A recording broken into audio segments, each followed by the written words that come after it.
Me dejaron solo en el hospital después de un brutal accidente para ir a la premiación de mi hermano. Semanas después, cuando él fue arrestado por un fraude millonario, vinieron a exigirme los ahorros de mi vida para su fianza. No sabían lo que les esperaba. Si aún no estás suscrito al canal, haz clic en el botón de suscripción y activa la campanita para no perderte ninguna de nuestras historias. Tu apoyo significa todo para nosotros. Si esta historia te parece interesante, déjale un like. También me encantaría saber de qué ciudad eres, déjanos el nombre de tu ciudad en los comentarios. Ahora, empecemos con la historia. El último sonido que recuerdo con claridad fue el de los neumáticos de mi propio coche, un grito agudo y desesperado sobre el asfalto caliente de la tarde. Luego, un estallido. No fue como en las películas, no hubo una explosión cinematográfica ni una bola de fuego. Fue un sonido sordo, brutal y definitivo. El sonido del metal retorciéndose, rindiéndose ante una fuerza mayor. El mundo se convirtió en una coctelera de cristal, acero y mi propio cuerpo. Por un instante, floté en una ingravidez extraña, y después, la oscuridad me tragó. Cuando volví en mí, el silencio había sido reemplazado por un pitido agudo y constante en mis oídos. El olor a gasolina y a plástico quemado me llenó las fosas nasales, provocándome una náusea instantánea. Estaba colgado, sujeto por el cinturón de seguridad, con el mundo al revés.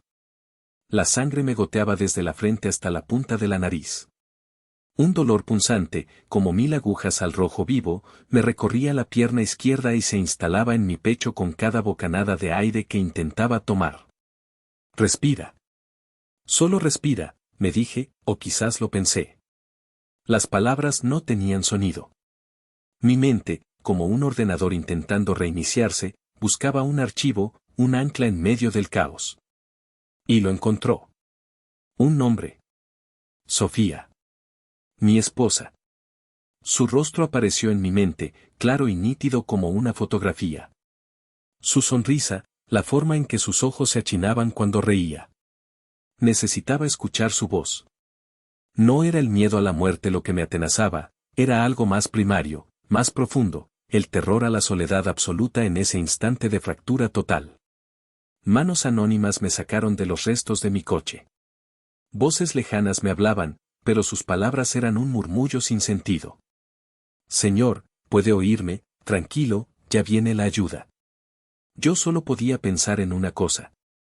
En la ambulancia, mientras un paramédico me ponía una vía en el brazo, logré articular mi única necesidad. Mi teléfono, necesito mi teléfono. Milagrosamente, estaba en el bolsillo de mi chaqueta, intacto. Con los dedos temblorosos y torpes, marqué su número. Sonó una vez. 2 veces. Andrés, ¿qué pasa? Su voz, llena de la normalidad de una tarde cualquiera, fue como un bálsamo. Tuve un accidente, logré decir, mi propia voz sonaba extraña, rota. Estoy bien, creo. Voy al hospital central. ¿Qué? Voy para allá, el pánico se apoderó de su tono. Sí, y, Sophie. Llama a mis padres, por favor. Diles que estoy en el hospital central. Fue lo último que dije antes de que el mundo se volviera borroso de nuevo. Colgué, no porque quisiera, sino porque la energía me abandonó. Pero en ese momento, sentí una extraña calma. Sofía venía en camino. Y mis padres, ellos también vendrían. Tenían que venir. En momentos así, la familia acude. Es una ley no escrita, el instinto básico que nos une. O eso creía yo. No tenía ni idea de lo equivocado que estaba, ni de que esa llamada, ese simple ruego, sería el primer golpe de martillo sobre la estructura ya agrietada de mi vida. Desperté en una habitación que olía a antiséptico y a tristeza. El blanco de las paredes, el blanco de las sábanas, el blanco del techo. Todo era de un blanco impersonal y frío. Un monitor a mi lado emitía un pitido rítmico y tranquilizador, el metrónomo de mi supervivencia. Tenía la pierna izquierda inmovilizada en un yeso que parecía pesar 1 tonelada y un dolor sordo en las costillas me recordaba que respirar era un lujo. Sofía estaba ahí, sentada en un sillón incómodo, con el rostro pálido y los ojos hinchados. Se había quedado dormida con la cabeza apoyada en la mano. Al verme despertar, se sobresaltó y se acercó a la cama, tomándome la mano con una delicadeza que contrastaba con la brutalidad de las últimas horas. Andrés, mi amor. Despertaste, susurró, y sus lágrimas no eran de tristeza, sino de alivio. ¿Qué pasó?, pregunté.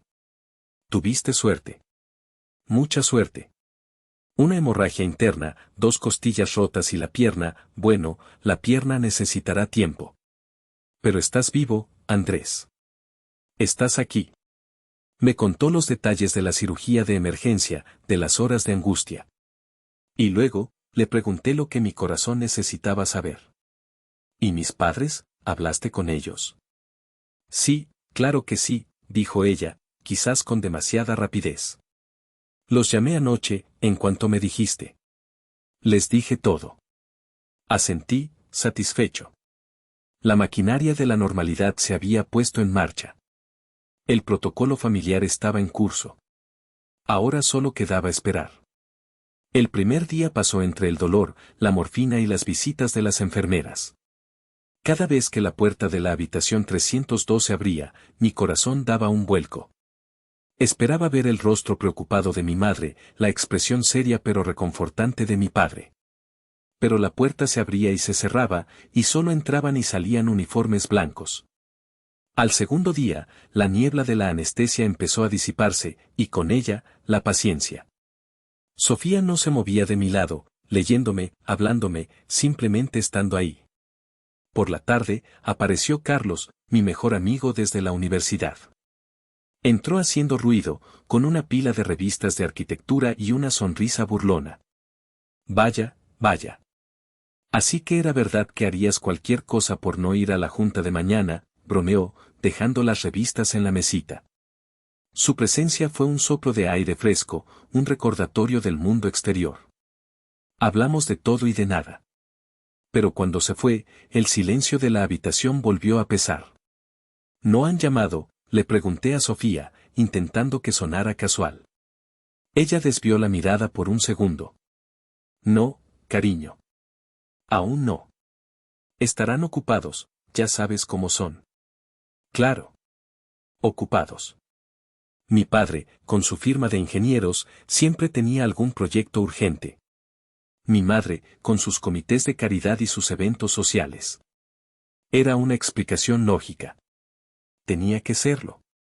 Empecé a construir un andamio de excusas en mi mente, una estructura para proteger esa pequeña llama de esperanza que se negaba a apagarse. Deben estar ocupados. Papá tiene ese proyecto importante en Monterrey. Mamá seguro está preocupada, pero no sabe qué hacer, odia los hospitales. Son buenas personas, solo, están ocupados. Repetía ese mantra una y otra vez, un intento desesperado y automático por defenderlos, un hábito forjado a lo largo de 36 años de mi vida. Revisaba mi teléfono compulsivamente. La pantalla negra me devolvía mi propio reflejo, un rostro pálido y demacrado. Ni una llamada perdida. Ni un mensaje de texto. Nada.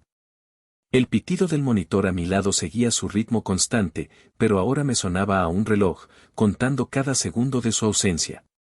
Cada segundo que pasaba, una pequeña grieta aparecía en el andamio de mis excusas. Y por esas grietas, empezaba a colarse un frío que no tenía nada que ver con el aire acondicionado de la habitación. Era un frío antiguo, familiar. El frío de la indiferencia. La noche del segundo día en el hospital fue larga. El dolor físico era una constante, pero un dolor más profundo, más sutil, comenzaba a eclipsarlo. Incapaz de dormir, mi mente viajó en el tiempo, buscando, quizás, el origen de esa grieta, el primer temblor que había comprometido los cimientos de mi relación con ellos. Y aterrizó en una tarde de primavera, 21 años atrás. Tenía 15 años. Raúl, mi hermano mayor, tenía 17. Yo era un chico callado, de gafas, más amigo de los libros y las ecuaciones que de los balones. Raúl era todo lo contrario, carismático, popular, el capitán del equipo de fútbol de la preparatoria. Era el sol, y yo, el planeta que orbitaba a su alrededor, a menudo invisible. Esa tarde, yo había llegado a casa con el corazón latiéndome a 1000 por hora. En el bolsillo de mi pantalón, pesaba una medalla de bronce. Había ganado el tercer lugar en el concurso estatal de matemáticas. Para mí, era como haber conquistado el Everest. Entré en casa corriendo, buscando a mis padres para compartir mi triunfo. Los encontré en el salón. No estaban hablando ni leyendo. Estaban hipnotizados, mirando la televisión. En la pantalla, se repetía una y otra vez una jugada borrosa, grabada con una cámara de video casera. Era un partido de fútbol de la semana anterior. Papá, mamá, miren, dije, sacando la medalla del bolsillo. Brillaba bajo la luz de la lámpara. Mi madre se giró, me dedicó una sonrisa rápida, casi una mueca. Ah, qué bien, hijo. Felicidades. Ahora ven, mira esto. Mi padre ni siquiera se giró. Tenía los ojos fijos en la pantalla. Silencio, Andrés, esta es la parte buena. En la televisión, un Raúl adolescente, con el pelo más largo y la cara llena de acné, esquivaba a dos defensas y lanzaba un tiro torpe pero afortunado que se colaba en la portería. La calidad de la imagen era pésima, el sonido, terrible. Pero para mis padres, era la Capilla Sistina. Y mira esa jugada, Raúl, exclamó mi padre, dándole un codazo amistoso a mi hermano, que estaba sentado a su lado, pavoneándose. Y eso es tener agallas, eso es instinto, eso es lo que te lleva lejos en la vida, no las tonterías de los números. Me quedé de pie en medio del salón. La medalla de bronce, que momentos antes me parecía un tesoro, de repente se sentía fría, estúpida y sin peso en la palma de mi mano. La guardé de nuevo en mi bolsillo. Mi madre me vio. No te pongas así, Andrés, dijo, con ese tono que usaba para minimizar mis sentimientos. Tu hermano tiene un don natural. Tú tienes el tuyo. Ahora siéntate, que tu padre quiere enseñarnos el gol otra vez. Me senté. Y vi el gol. 1, 2, 10 veces. Vi cómo celebraban cada repetición como si fuera la primera vez. Vi el orgullo desbordante en sus ojos mientras miraban a Raúl. Y entendí, quizás por primera vez de forma consciente, que en el universo de mi familia, mis logros siempre serían eclipsados por el simple hecho de que Raúl existía. Mis victorias eran silenciosas, solitarias. Las suyas, por pequeñas que fueran, eran motivo de fiesta nacional. Esa noche, en la cama del hospital, el recuerdo no me trajo tristeza, sino una claridad amarga. La invalidación no era algo nuevo. No era un descuido causado por el estrés de mi accidente. Era el cimiento. La base sobre la que se había construido toda mi vida, toda mi relación con ellos. Y un cimiento roto, por mucho que intentes repararlo, nunca podrá soportar el peso de un edificio. Tarde o temprano, todo se viene abajo. El cuarto día, recibí una visita inesperada. Era mi tía Elena, la hermana menor de mi madre. Tía Elena era una mujer de risa fácil y corazón grande, pero en nuestra familia, siempre había sido tratada como una nota discordante. Era demasiado directa, demasiado sencilla para las aspiraciones de mis padres.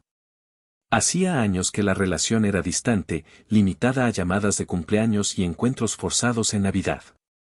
Entró en la habitación con una bolsa de fruta y una expresión de genuina preocupación. Andrés, sobrino, me enteré anoche, ¿cómo te sientes? ¿Qué susto nos diste?, dijo, abrazándome con cuidado de no tocar mis costillas. Su presencia fue reconfortante. Hablamos durante un rato, me preguntó por el accidente, por Sofía, por mi trabajo. Era una conversación normal, llena de esa calidez familiar que yo tanto había echado de menos. Y entonces, con la inocencia de quien no conoce la trama oculta, dejó caer la bomba. Pero bueno, dentro de lo malo, qué orgullo lo de Raúl, ¿verdad?, comentó, mientras pelaba una mandarina. Tu mamá me llamó el otro día, estaba tan emocionada. Me contó que la ceremonia fue espectacular, en un hotel de lujo. Tus padres deben estar en las nubes, un premio nacional de emprendimiento. No es para menos. Me quedé helado. El aire se volvió denso en la habitación. Debí de palidecer, porque mi tía dejó de pelar la mandarina y me miró, confundida. ¿Qué pasa? Dije algo malo. No pude responder. Las piezas del rompecabezas encajaron en mi cabeza con un chasquido doloroso y brutal. La ausencia. El silencio. Las excusas que yo mismo había inventado. Todo era una mentira. No estaban ocupados. No estaban preocupados. Estaban celebrando. Mi silencio fue tan elocuente que mi tía comprendió al instante. Su rostro pasó de la confusión a la incredulidad, y de ahí, a un horror silencioso. No me digas que. Andrés, ellos no vinieron a verte. Negué con la cabeza, lentamente. Una sola lágrima, caliente y furiosa, se deslizó por mi mejilla. No era una lágrima de tristeza. Era de rabia pura. La negación, ese castillo de naipes que había construido con tanto esmero, se hizo añicos. No fue un olvido. Fue una elección. Eligieron un cóctel, una cena de gala y una placa de metal con el nombre de mi hermano grabado, por encima de su propio hijo, postrado en una cama de hospital tras casi perder la vida. Eligieron una fiesta, susurré, más para mí que para ella. Mientras yo estaba aquí, ellos eligieron una maldita fiesta. Mi tía Elena no dijo nada más. Se levantó, me dio un apretón en el brazo y se fue, dejándome solo con mi nueva y monstruosa certeza. En cuanto salió por la puerta, cogí el teléfono. Mis dedos ya no temblaban. Se movían con una precisión fría y mecánica. Abrí el chat con mi madre. Estaban en la premiación de Raúl, escribí. Sin saludos, sin rodeos. La respuesta llegó casi al instante, como si hubiera estado esperando mi pregunta.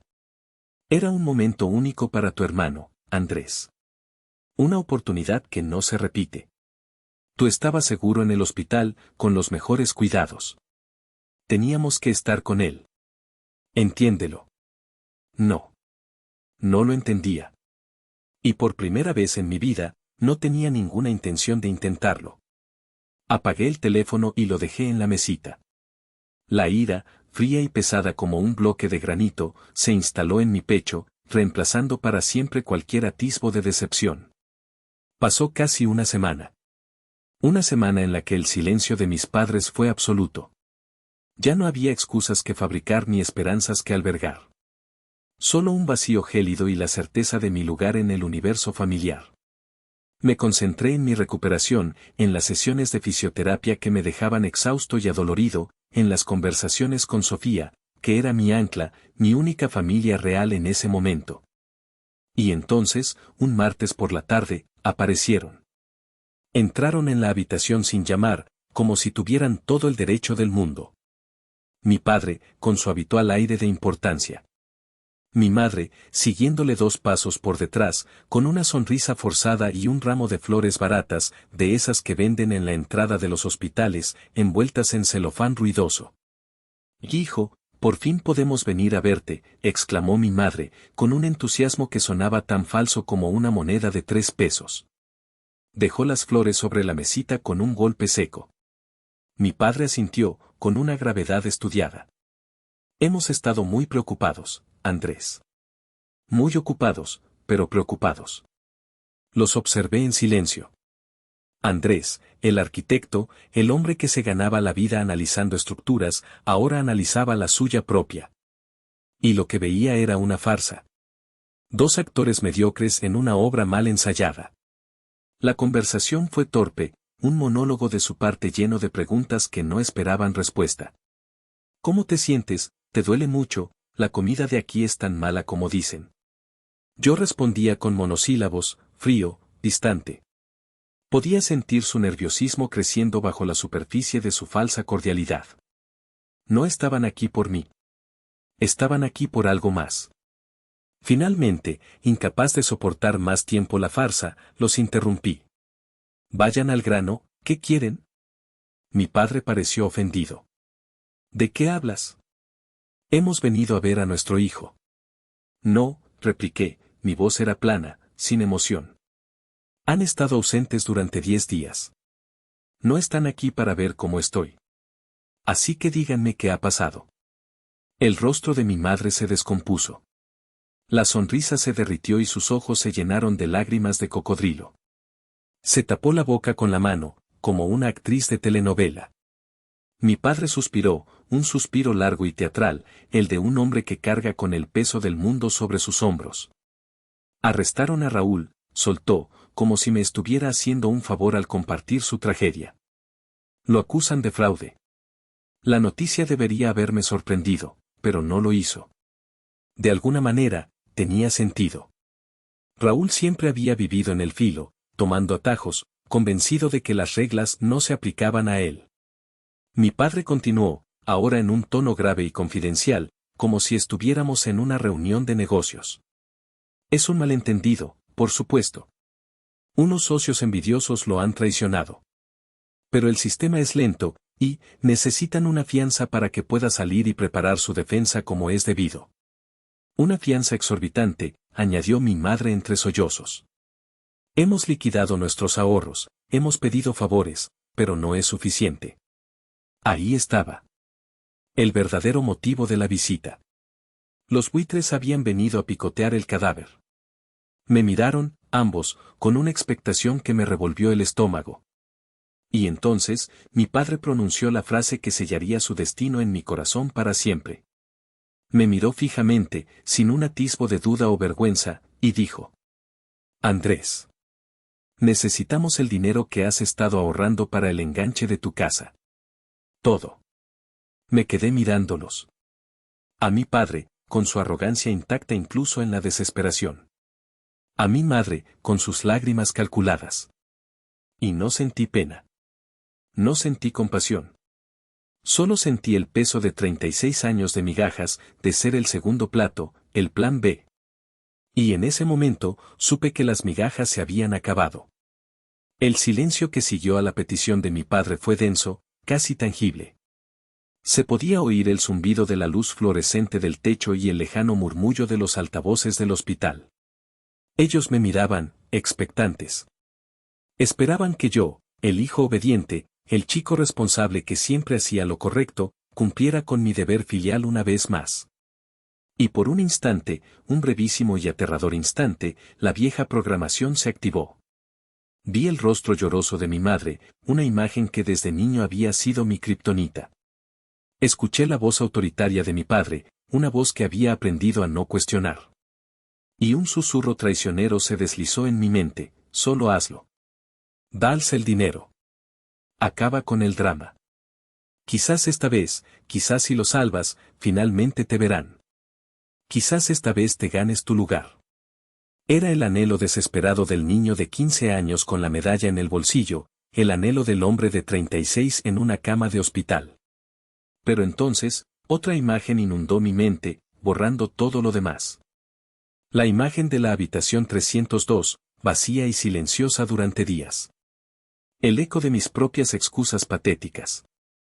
La certeza helada de haber sido una opción, no una prioridad. El susurro murió, ahogado por una oleada de claridad cristalina. Una nueva voz, una voz que no sabía que poseía, dura y afilada como el acero, tomó el control. Levanté la vista y los miré directamente a los ojos. Primero a mi madre, luego a mi padre. Mantuve la mirada hasta que fueron ellos quienes la apartaron, incómodos. Y entonces, pronuncié la palabra más simple y más poderosa de mi vida. No. La palabra quedó suspendida en el aire, pequeña pero inamovible. Mi madre dejó de llorar al instante. Su rostro pasó de la aflicción a la pura incredulidad. ¿Qué has dicho? He dicho que no, repetí, y esta vez mi voz fue más firme. No les daré mi dinero. La incredulidad de mi padre se transformó en furia. Su rostro se enrojeció. ¿Cómo que no? Es tu hermano, es tu familia. Mi familia, repliqué, y un humor amargo, casi una risa, brotó de mi pecho. ¿Dónde estaba mi familia hace una semana, papá? ¿Dónde estaban cuando me sacaban de un coche destrozado? Ah, sí. Estaban en una fiesta. Celebrando. Aplaudiendo. No te atrevas a usar eso en nuestra contra, gritó mi madre, ahora con una ira genuina. No tiene nada que ver, después de todo lo que hemos hecho por ti. ¿Qué han hecho por mí?, pregunté, y la calma con la que hablaba parecía enfurecerlos aún más. Me dieron un techo y comida, sí.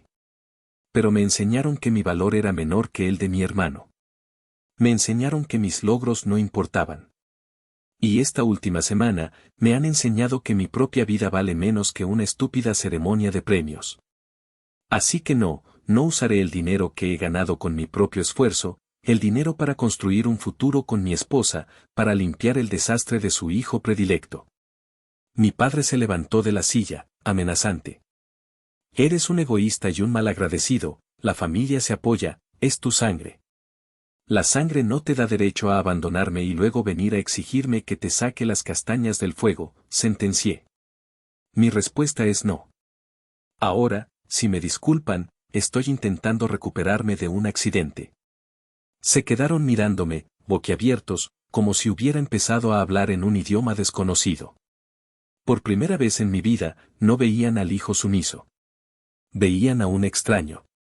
Un extraño que les estaba negando lo que consideraban suyo por derecho.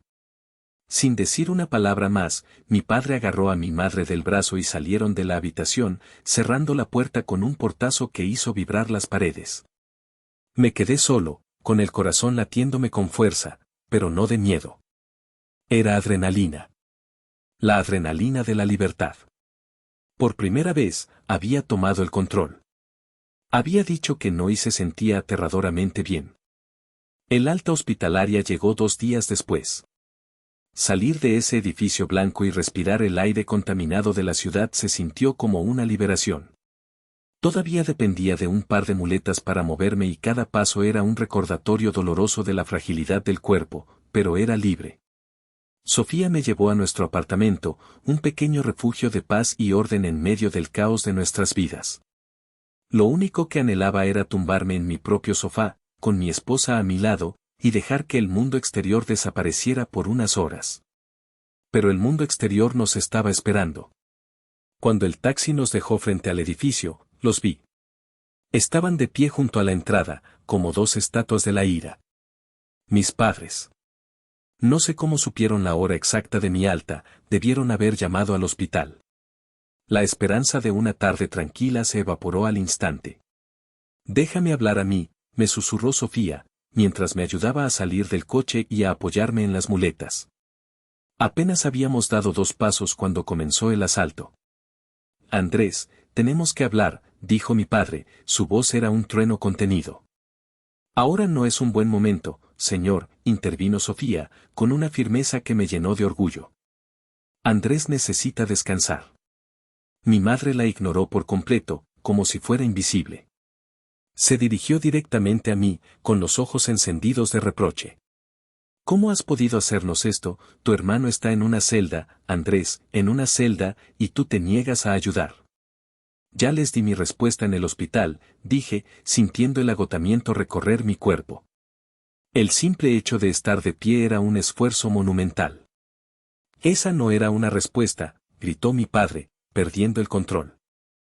Era un insulto, una traición. Varios vecinos que entraban y salían del edificio empezaron a mirarnos. El drama familiar se estaba convirtiendo en un espectáculo público. Señores, por favor, insistió Sofía, subiendo el tono. Están montando una escena. Andrés acaba de salir del hospital. Este no es el lugar ni el momento. Fue entonces cuando mi madre se giró hacia ella, con todo el veneno que era capaz de reunir. Tú no te metas, esto es un asunto de familia, seguro que todo esto es idea tuya, le estás metiendo veneno en la cabeza. El único veneno aquí es el que ustedes llevan años destilando, respondió Sofía, sin retroceder un ápice. La confrontación me estaba superando. El dolor en mi pierna y en mis costillas se intensificó. Me apoyé con más fuerza en las muletas, el sudor frío perlando mi frente. Nos vas a matar de un disgusto, gimoteó mi madre, volviendo a su papel de víctima. Ya hemos perdido a un hijo, y ahora tú nos das la espalda. No han perdido a nadie, exclamé, mi propia voz temblando de agotamiento y rabia. Tienen a un hijo que cometió un delito y a otro al que abandonaron, asuman sus responsabilidades. Nuestra responsabilidad es proteger a nuestra familia, replicó mi padre. Y tú, con tu egoísmo, la estás destruyendo, te arrepentirás de esto, Andrés, cuando estemos muertos y enterrados, te arrepentirás de haber sido tan frío. La amenaza, tan infantil y tan manida, fue la gota que colmó el vaso. Basta, dije, con una voz que apenas reconocí. Era hueca, sin vida. Váyanse. Váyanse de mi casa. O llamaré a la policía. La palabra policía pareció tener efecto. Se quedaron callados, mirándome con una mezcla de odio y estupefacción. Finalmente, mi padre soltó una última andanada. Bien. Quédate con tu dinero. Espero que te haga muy feliz mientras tu hermano se pudre en la cárcel por tu culpa. Se dieron la vuelta y se marcharon, dejándonos a Sofía y a mí en un silencio tenso y vibrante. Me apoyé contra la pared, cerrando los ojos. El agotamiento físico era inmenso, pero el agotamiento emocional era un abismo. Sofía me rodeó con sus brazos, con cuidado. Ya pasó, mi amor. Ya pasó. Vamos adentro. Subimos en silencio. Al entrar en nuestro apartamento, me derrumbé en el sofá. La paz que tanto anhelaba se sentía a 1.000.000 de kilómetros de distancia. La batalla no había terminado. Apenas había comenzado. Los días siguientes fueron una extraña mezcla de dolor físico y una calma precaria. El enfrentamiento en la puerta de casa había dejado una marca. Mis padres no volvieron a llamar ni a aparecer. Era un silencio de guerra, tenso y cargado de amenazas no dichas. Intenté concentrarme en mi recuperación, en los pequeños avances, poder dar un paso sin que el dolor me cegara, poder dormir más de 3 horas seguidas. Una tarde, mientras revisaba mi correo electrónico, vi un mensaje con un asunto que me heló la sangre, un mensaje de parte de Raúl. El remitente era un desconocido. Mi primer impulso fue borrarlo sin abrirlo. No quería saber nada. No quería más drama, más manipulación. Pero la curiosidad, esa fuerza insidiosa, fue más fuerte. Hice clic. El correo era largo, escrito en un tono que intentaba ser a la vez humilde y urgente. Era la voz de mi hermano, filtrada a través de un amigo que le hacía de mensajero. Empezaba con disculpas vagas, para luego pasar a la ofensiva. Juraba y perjuraba que él no era el cerebro de la operación, que había sido un chivo expiatorio, un peón sacrificado por sus jefes para salvarse ellos mismos. La mayor parte era la misma retahíla de autocompasión que esperaba. Pero entonces, llegué a un párrafo que me detuvo en seco. Sé que probablemente no me creas, escribía. Y no te culpo. Sé que papá y mamá siempre te han tratado diferente. Sé que no es justo. Siempre te han exigido el doble y te han reconocido la mitad. Han usado mis logros para inflar sus propios egos y han ignorado los tuyos. Lo sé, Andrés. Siempre lo he sabido. Leer esas palabras fue como recibir un puñetazo en el estómago. Era la primera vez en 36 años que mi hermano reconocía la injusticia. La primera vez que validaba mi experiencia. Me sentí extrañamente conmovido, y al mismo tiempo, profundamente suspicaz. ¿Era un destello de honestidad genuina o la más astuta de las manipulaciones? El correo continuaba, por eso no te pido ayuda por ellos. Olvídate de ellos. Te la pido por mí. Porque eres mi hermano. Y porque eres el único que es lo suficientemente inteligente para ver la verdad, para entender que me tendieron una trampa. Cerré el ordenador portátil. La semilla de la duda había sido plantada. Mi resolución, que me parecía tan sólida, ahora tenía una pequeña fisura. ¿Y si había algo de verdad en sus palabras? ¿Y si, además de culpable, también era una víctima? La idea me repugnaba, pero no podía desecharla. La mención de la injusticia, ese reconocimiento tardío, había tocado una fibra sensible. Esa noche, mientras Sofía dormía, me quedé mirando el techo. La ira se había atenuado, reemplazada por una confusión incómoda. Odiaba a mi hermano por lo que representaba, por el papel que había jugado en la dinámica familiar. Pero, ¿y si yo, en mi afán por liberarme de mis padres, estaba condenando a la única persona que, por un instante, parecía haberme entendido. Cogí el teléfono y llamé a Carlos. Estoy despierto, contestó al primer tono, como si supiera que iba a llamar. Carlos, dije, mi voz era un susurro. Necesito un favor. Necesito que averigües algo sobre el caso de mi hermano. Algo real, no lo que dicen las noticias. Sin hacer ruido. Hubo una pausa al otro lado de la línea. ¿Estás seguro de que quieres abrir esa puerta, Andrés? No, respondí con sinceridad. Pero necesito saber. Carlos era eficiente. Tenía un primo que trabajaba como pasante en un bufete de abogados de la ciudad, y aunque no podía acceder a los detalles confidenciales del caso, sí podía escuchar los rumores, las conversaciones de pasillo. La versión no oficial de la historia. 2 días después, me llamó. Tengo noticias sobre tu hermano, dijo, sin preámbulos. Y no te van a gustar. Nos vimos en una cafetería cerca de mi casa. Era mi primera salida social desde el accidente. Me senté con mi pierna estirada, sintiéndome frágil y expuesto. Tu hermano no mentía del todo, comenzó Carlos, removiendo su café. No era el cerebro. Aparentemente, el esquema de desvío de fondos llevaba funcionando años, orquestado por 2 de los directores de la empresa. Eran intocables. Asentí, sintiendo una extraña mezcla de alivio y aprensión. Pero, continuó Carlos, y esa palabra quedó suspendida en el aire, cargada de significado, tampoco era un santo inocente. Sabía perfectamente en lo que se metía. Los directores lo usaron porque era ambicioso, descuidado y, sobre todo, porque tenía una arrogancia que lo hacía sentirse invencible. Le dieron un trozo del pastel, uno lo suficientemente grande para que se manchara las manos hasta los codos. Él era el que firmaba las transferencias, el que movía el dinero a través de las cuentas pantalla. Cuando la auditoría interna empezó a oler algo raro, los directores simplemente cortaron los hilos y lo dejaron a él con el cuchillo en la mano. Fue un chivo expiatorio, sí. Pero un chivo expiatorio que se había ofrecido voluntario para el sacrificio, esperando llevarse una buena tajada. La información me cayó como un balde de agua helada. La última pizca de compasión que podía haber sentido por Raúl se evaporó. No era una víctima inocente. Era un cómplice codicioso que había sido más tonto que los tiburones con los que nadaba. Había jugado con fuego y se había quemado. Esa noche, no pude dormir. Fui a mi estudio, el pequeño cuarto donde tenía mi mesa de dibujo y mis planos. Intenté trabajar en el diseño de un pequeño centro comunitario, un proyecto personal que me apasionaba. Pero las líneas rectas y las medidas precisas del plano se burlaban de mí. Mi vida era un caos de emociones torcidas y estructuras rotas. ¿Cómo podía yo, un hombre cuya propia vida era una ruina, atreverme a diseñar edificios para otros?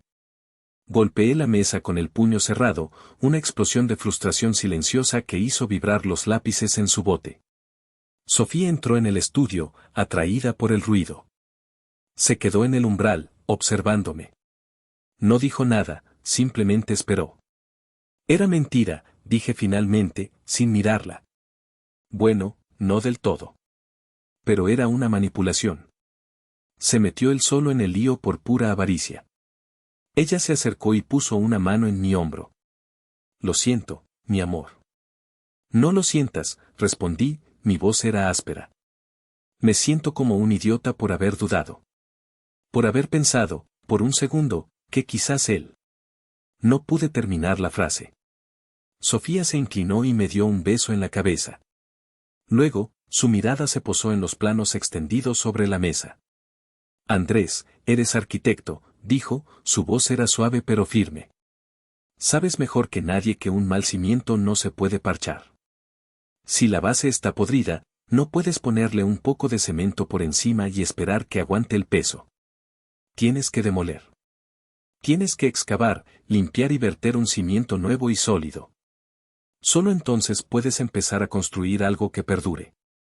Levanté la vista y la miré. Sus ojos, llenos de una inteligencia y un amor feroces, me estaban dando la respuesta que yo me negaba a ver. ¿Por qué no puedes ver que eso es tu familia?, concluyó. Sus palabras me golpearon con la fuerza de una verdad innegable. Había pasado toda mi vida intentando parchar una estructura defectuosa, ignorando las grietas en los cimientos, esperando un milagro. Pero los milagros no existen en la arquitectura, ni en la vida. Solo existen las estructuras sólidas y las que están destinadas a derrumbarse. Y la mía se estaba viniendo abajo. La conversación con Sofía me dejó con una sensación de claridad desoladora. La decisión estaba tomada. No habría más dudas, no más compasión fuera de lugar. Mi camino estaba claro: alejarme, cortar los lazos, demoler. Pero antes de que pudiera empezar a poner los ladrillos de mi nueva vida, el pasado volvió para darme una última y brutal lección. Fue mi tía Elena quien llamó, 2 días después de mi conversación con Carlos. Su voz, normalmente alegre y cantarina, sonaba tensa, indignada. Andrés, sobrino, no vas a creer lo que están haciendo, dijo, sin siquiera saludar.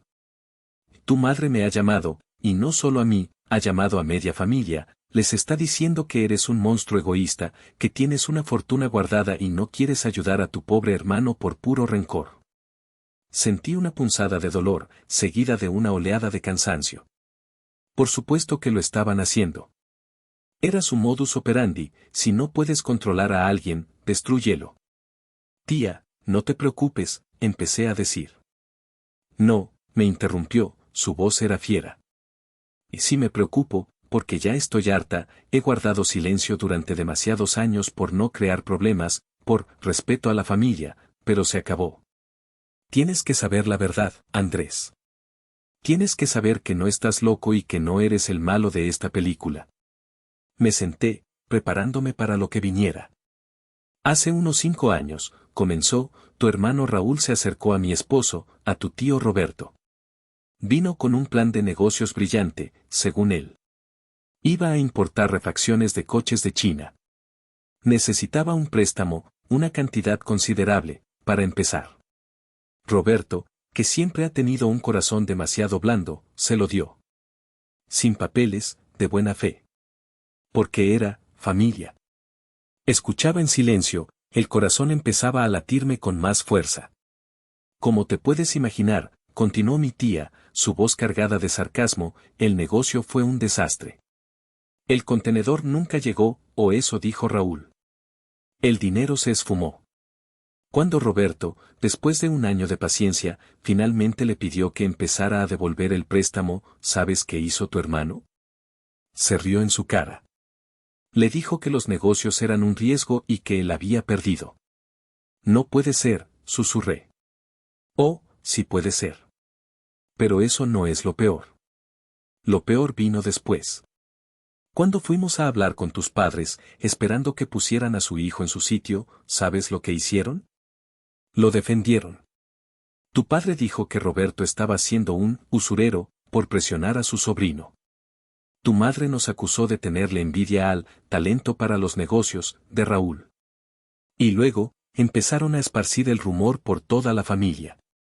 Que éramos unos avaros, que no teníamos corazón, que queríamos arruinar el futuro de su brillante hijo por un poco de dinero. Se me revolvió el estómago. Cortaron la relación con nosotros, Andrés. De un día para otro. Dejamos de existir. Y todo para proteger la imagen de su precioso niño de oro, para que nadie supiera que había estafado a su propio tío. Me quedé sin palabras. Una historia que yo desconocía por completo acababa de reconfigurar todo mi pasado. Mi tía Elena y mi tío Roberto no se habían distanciado por voluntad propia. Habían sido exiliados. Purgados. Por atreverse a cuestionar al príncipe heredero. Te cuento esto ahora, dijo mi tía, su voz ahora más suave, casi triste, porque quiero que entiendas. No eres tú, Andrés. Nunca has sido tú. Es un patrón. Es una maquinaria que han perfeccionado durante años. Una maquinaria de protección para Raúl que destruye todo y a todos los que se interponen en su camino. Y tú, hijo, te has interpuesto en su camino. Por eso están intentando destruirte ahora. Cuando colgué el teléfono, sentía un vértigo extraño. Era la pieza final del rompecabezas. La confirmación definitiva. No estaba loco. No era un egoísta. no era un mal hijo. Era, simplemente, el siguiente en la línea de demolición. Y saberlo, en lugar de hundirme, me dio una fuerza que no sabía que tenía. La fuerza que nace no de la ira, sino de la certeza absoluta. Ya no había nada que salvar. Solo quedaba demoler. Aparecieron al día siguiente, al atardecer. Como si supieran que yo ya sabía, que el tablero de juego había cambiado para siempre. Esta vez no hubo emboscada en la puerta. Llamaron al interfono, y yo, con una calma que me sorprendió a mí mismo, les dije que subieran.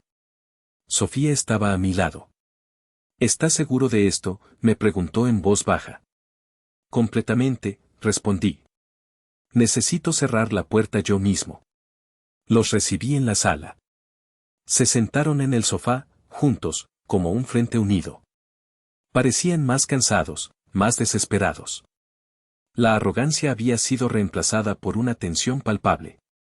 Fue mi padre quien habló primero, intentando adoptar un tono razonable, el de un patriarca sabio hablando con un hijo descarriado. Andrés, hemos pensado mucho. Entendemos que estés dolido. Quizás no manejamos bien las cosas. Pero eso ya no importa. Lo que importa es que tu hermano te necesita. Es tu última oportunidad para demostrar que eres parte de esta familia, para hacer lo correcto. Lo dejé terminar. No lo interrumpí. Cuando acabó, un silencio pesado llenó la sala. Los miré, a él y a mi madre, y por primera vez no vi a mis padres. Vi a dos extraños con los que compartía lazos de sangre, pero nada más. No, dije, mi voz era tranquila, pero cortante como un cristal. Mi madre empezó a negar con la cabeza, preparándose para el llanto. Andrés, por favor. No, mamá. Escúchenme, la interrumpí, y mi tono hizo que se callara. Ya sé qué clase de familia son. Y no quiero ser parte de ella. Mi padre frunció el ceño. ¿De qué demonios estás hablando? Hablo del tío Roberto, solté. Hablo del dinero que Raúl le robó. Hablo de cómo lo defendieron y de cómo exiliaron a tu propia hermana y a su esposo para protegerlo. ¿Le suena de algo? El color desapareció del rostro de mi madre. Mi padre apretó las mandíbulas, pero no dijo nada. El golpe había dado en el blanco. Hablo de la habitación 302, continué, mi voz ganando fuerza con cada palabra. Hablo de los 10 días que pasaron sin que les importara si estaba vivo o muerto, porque estaban demasiado ocupados aplaudiendo en una fiesta. Hablo de un patrón, de toda una vida de minimizarme, de ignorarme, de tratarme como una pieza de repuesto. Me levanté, apoyándome en una sola muleta, sintiéndome más erguido que nunca. Así que entiendan esto. El problema nunca fue el dinero. Podría tener millones en el banco y mi respuesta seguiría siendo la misma. El problema es que para protegerlo a él, son capaces de destruir a quien sea. Incluso a su otro hijo. El problema, dije, mirándolos directamente a los ojos, sintiendo como cada palabra rompía una cadena invisible, es que para ustedes, yo nunca existí de verdad. Solo era una póliza de seguros, un plan de contingencia. Y esta póliza, señores, acaba de ser cancelada. Se quedaron mudos, completamente expuestos. Sin argumentos, sin lágrimas, sin defensas. La verdad, dicha en voz alta, los había desarmado. El silencio que siguió a mis palabras fue la cosa más ruidosa que había escuchado en mi vida. Era un silencio hecho de verdades no dichas, de años de injusticia finalmente expuestos a la luz. Mis padres me miraban, pero sus ojos estaban vacíos. No había ira, ni tristeza, ni remordimiento. Solo un shock paralizante. La fachada, esa elaborada construcción de familia perfecta que habían mantenido durante décadas a base de mentiras y sacrificios ajenos, se había venido abajo. Y ellos estaban sepultados bajo los escombros. Caminé lentamente hacia la puerta y la abrí. El aire del pasillo entró en la sala, rompiendo el hechizo.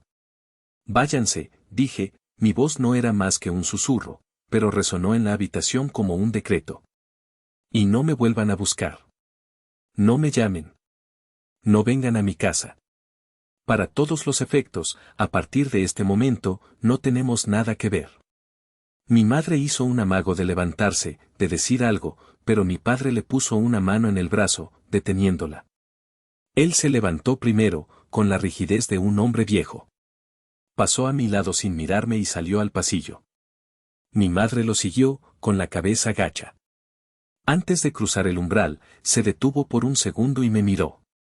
En sus ojos no vi a una madre perdiendo a su hijo.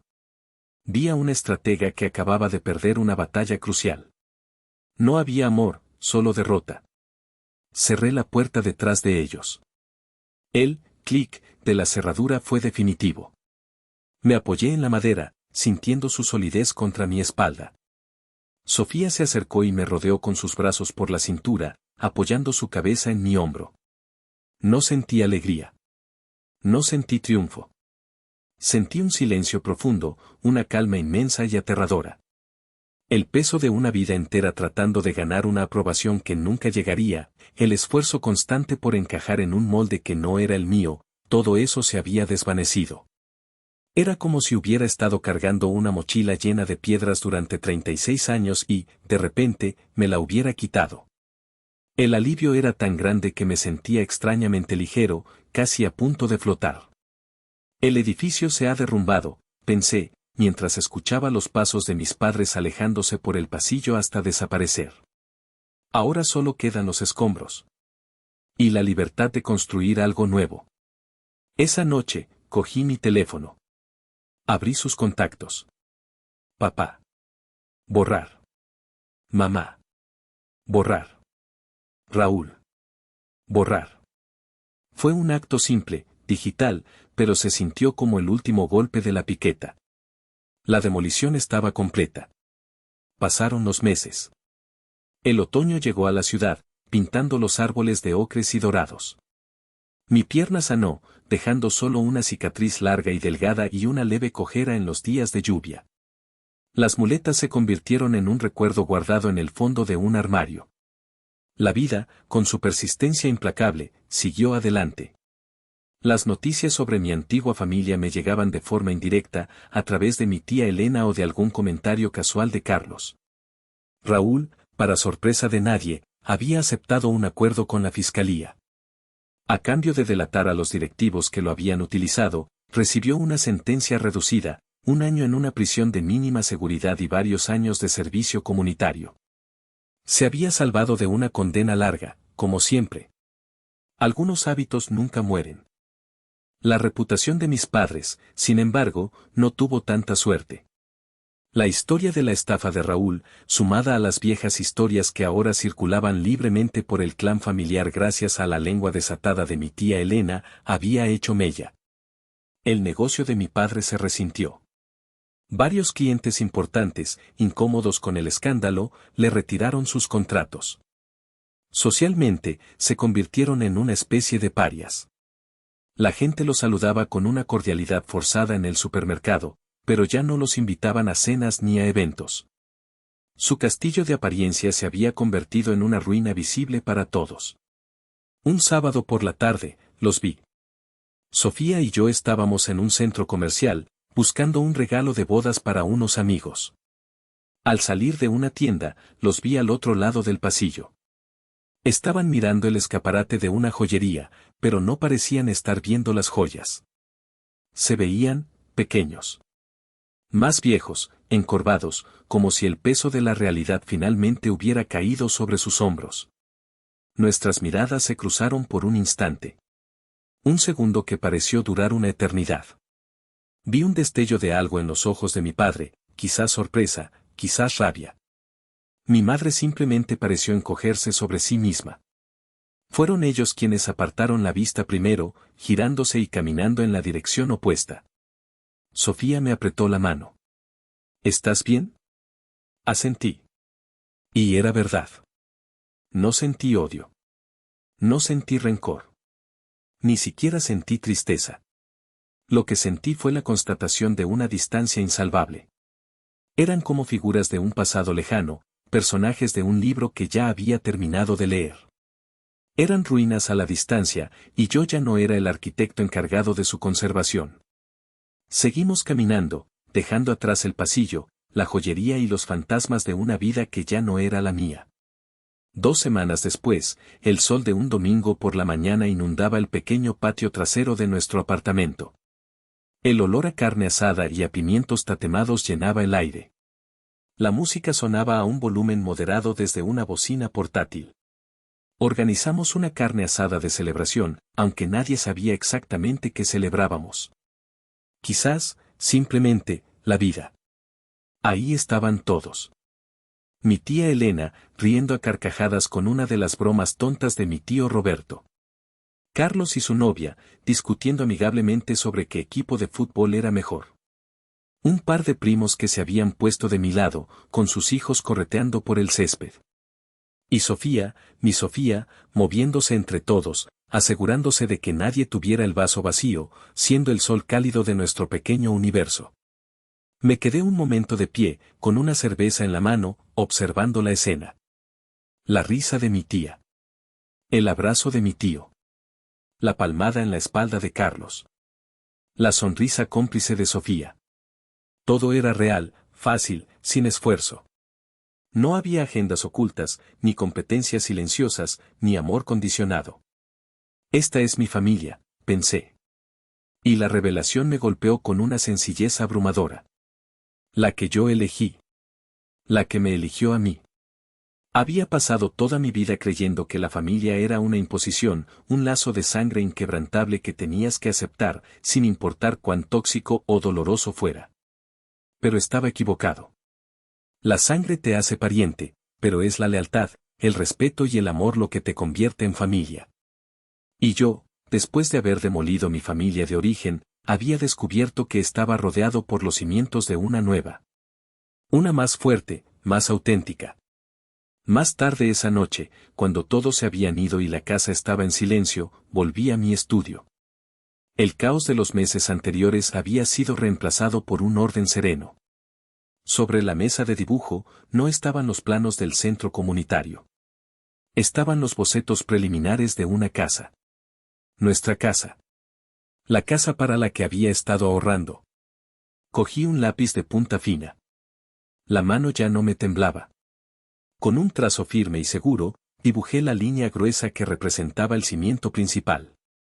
Una base sólida, profunda, diseñada para soportar cualquier tormenta. Una sonrisa leve, casi imperceptible, se dibujó en mi rostro. No era una sonrisa de felicidad exultante, sino de paz profunda.